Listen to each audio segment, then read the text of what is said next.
Shalom. Call Halayim La Yahweh Ba'ashim Yahushai Ba'ashim HaKakodash. Double honors to the apostles and elders of a great millstone. Peace and blessings to the 144,000 and the rest of the men, women, and children that believe, the hopeful elect. And a quick lesson to the spirit and power of Yahweh Ba'ashim Yahushai. And everything going on in with Israel and Palestine. It's brewing up World War III, which we know is the end-time prophecy before the Lord Yahweh's return and deliverance of the elect and then the establishment of the nation of Israel. But that's the key, all these other nations, like China and whoever else, Russia, they think they're about to be the next world power of the earth. And, the people of the earth think that too, but in all reality, it's Yahushua and the Israelites that are going to be ruling. Oh, shoot. Slakia, stepped on something. Ruling in the, in the world to come. Right, so let's get a few scriptures and then, keep this nice and concise. But this is Revelation 7. Starting at the top, and it reads, "And after these things I saw 4 angels standing on the 4 corners of the earth, holding the 4 winds of the earth, that the wind should not blow on the earth, nor the sea, nor on any tree. And I saw another angel ascending from the east, having the seal of the living God, and he cried with a loud voice to the 4 angels, to whom it was given to hurt the earth and the sea, saying, Hurt not the earth, neither the sea nor the trees, till we have sealed the servants of the Most High in their foreheads." Till the elect is sealed, the Lord is holding back the angels, from bringing this great destruction coming. Daniel 12, a time like never before since there was a nation. Jacob's trouble, and we're on the horizon of it. It's very close, right? Verse 4. "Then I heard the number of them which were sealed, and they were sealed in 144,000 of all the tribes of the children of Israel. Of the tribes of Judah were sealed 12,000. Of the tribe of Reuben were sealed 12,000. Of the tribe of Gad were sealed 12,000, and so on and so forth." So, 1,200 from each of the tribes is going to make up, or 12,000. So, for each of the tribes is going to make up the 144,000 ruling under Yahushai, or with Yahushai. You could say under as well, in the kingdom of heaven. So that's what it's going to be. It's not going to be, what people are, or what people think. Because if you're not in the spirit, if the Lord isn't dealing with you, you would think that. But this is why being in the truth is such a blessing, because we can see through all this stuff and we know what's going to happen. So let's go to the book of Matthew quick, Matthew 19 and 27. And this is what Yahushua told Peter and the disciples. What would they get for basically forsaking their lives and following the Lord? And right? So this is Matthew 9 and 27, and it reads, "Then answered Peter and said unto him, Behold, we have forsaken all and followed thee. What shall we have therefore? And Yahushua said unto them, Verily I say unto you, that ye which have followed me in the regeneration, when the Son of Man shall sit in the throne of his glory, ye also shall sit upon 12 thrones, judging the 12 tribes of Israel." So, for forsaking, your current life, that doesn't mean not doing anything with yourself or not maintaining yourself, but forsaking the ways of this world, forsaking the cares of this world, trying to get rich and be a somebody in this world. Like I said, it's a balance, because we're Jake, we're talented. We like to do things and use our talents, and you can make money off certain talents. Okay, that's nothing wrong with that. It's a balance.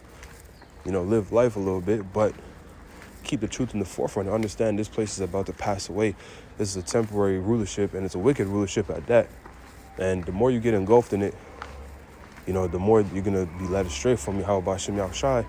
And we have something greater coming than this place anyway, the kingdom of heaven.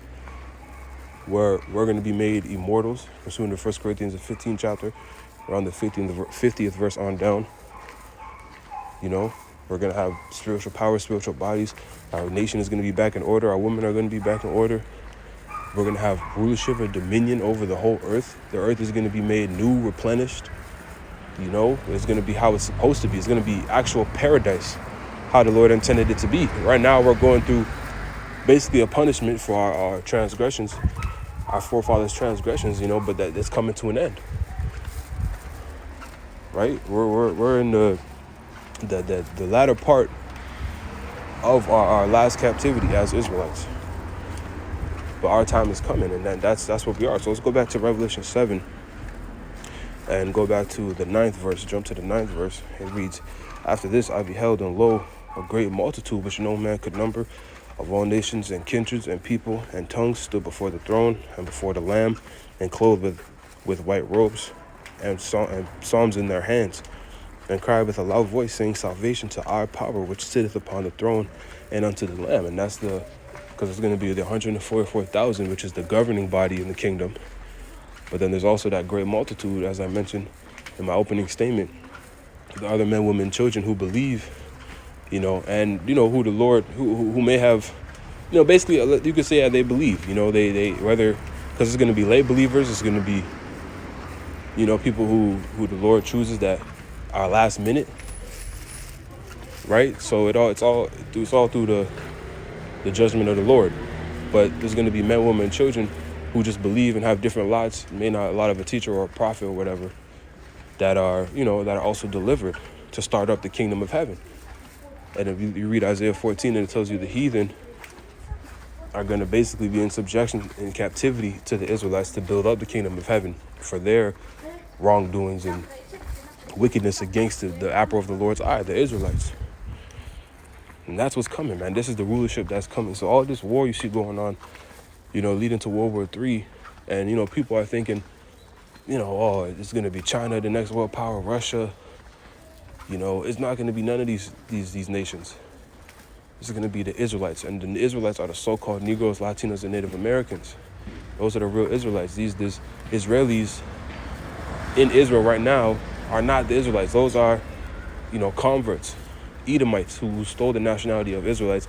You can read Ezekiel 36, where it talks about Idumea, which is the Greek way of saying Edom, has appointed themselves in the Lord's land.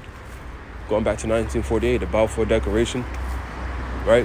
That was not prophetic in terms of the Israelites getting their land back. The Yahushua would place us back in our land after destroying Babylon the Great and taking us out of captivity. That's how it will go. Revelation 11 talks about our deliverance in chariots, right? And again, we just read Revelation 7, how the kingdom is, how it's going to be, you know, the people who are going to be delivered from the nation of Israel. Because Zechariah 13:8 tells us 2/3 of Israel is going to be cut off and die because of their wickedness. So it's not even going to be all Israelites. So those are not the people, because they don't fit prophecy, and there's many more to prove that. But that's just being the main one right now that I'm mentioning. So we can get this last piece of and close out. So this is, you know, another prophecy that proves, you know, they're not the people, and this is the rulership that's coming, right? 2 Ezra 6 and 8, and it reads, "And he said unto me, from Abraham unto Isaac, when Jacob and Esau were born of him, Jacob's hand held first the heel of Esau," going back to Genesis. And that was symbolic for the rulership and how the prophecies were going to play out.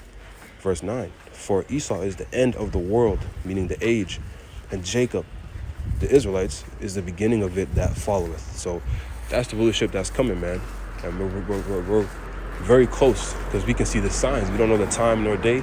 Yahushua doesn't know the time nor day, but based off the signs the Lord told us to watch out for, we know we're very close, man. So this is what's coming, is the rulership for the Israelites. It's not any of these other nations, and that rulership is everlasting, right? So Lord willing, this is edifying. Give all praises, honor, and glory to Yahweh Ba'ashem Yahushai, Ba'ashem Rakakadash, Shalom, Kwam Yasharala, and the Bible Ball.